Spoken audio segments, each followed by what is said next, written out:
अगर धीरे चलो, यदि तुम धीरे धीरे चलोगे, वह तुम्हें छू लेगी, तो नदी तुम्हें आकर छू लेगी।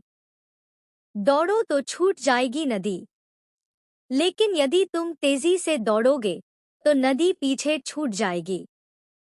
अगर ले लो साथ, यदि तुम नदी को अपने साथ ले लोगे, वह चलती चली जाएगी कहीं भी, तो वह तुम्हारे साथ कहीं भी निरंतर चलती रहेगी, यहाँ तक कि कबाड़ी की दुकान तक भी।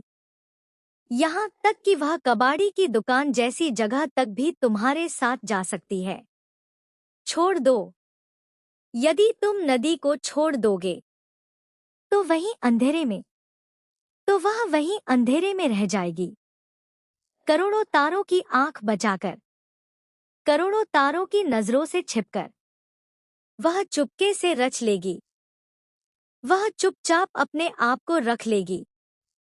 एक समूची दुनिया, एक पूरा संसार, एक छोटे से बांधे में, एक बहुत छोटे से बांध के भीतर। साई यह है, इसका अर्थ सच्चाई यह है कि तुम कहीं भी रहो, तुम चाहे किसी भी स्थान पर रहो, तुम्हें वर्ष के सबसे कठिन दिनों में भी, साल के सबसे मुश्किल समय में भी प्यार करती है एक नदी।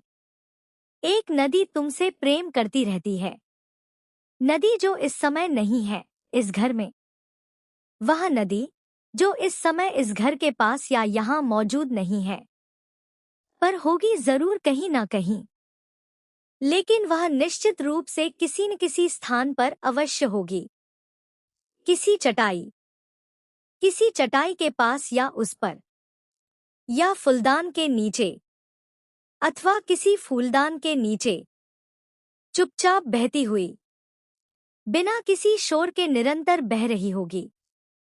कभी सुनना, कभी ध्यान से उसकी आवाज को सुनने की कोशिश करना। जब सारा शहर सो जाए, जब पूरा शहर रात में सो चुका हो, तो खिड़कियों पर कान लगा, तब खिड़कियों के पास कान लगाकर सुनना।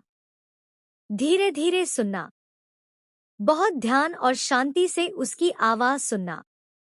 कहीं आसपास, शायद वह तुम्हारे आसपास ही हो, एक मादा घड़ियाल की कराह की तरह। उसकी आवाज किसी मादा घड़ियाल की पीड़ा भरी कराह जैसी सुनाई देगी नदी। तब तुम्हें नदी की आवाज सुनाई देगी। भावार्थ, कवि ने नदी को एक जीवंत, संवेदनशील और प्रेम करने वाली स्त्री के समान माना है। नदी भले ही हमें दिखाई न दे, लेकिन वह प्रकृति और हमारे जीवन में कहीं न कहीं निरंतर उपस्थित रहती है।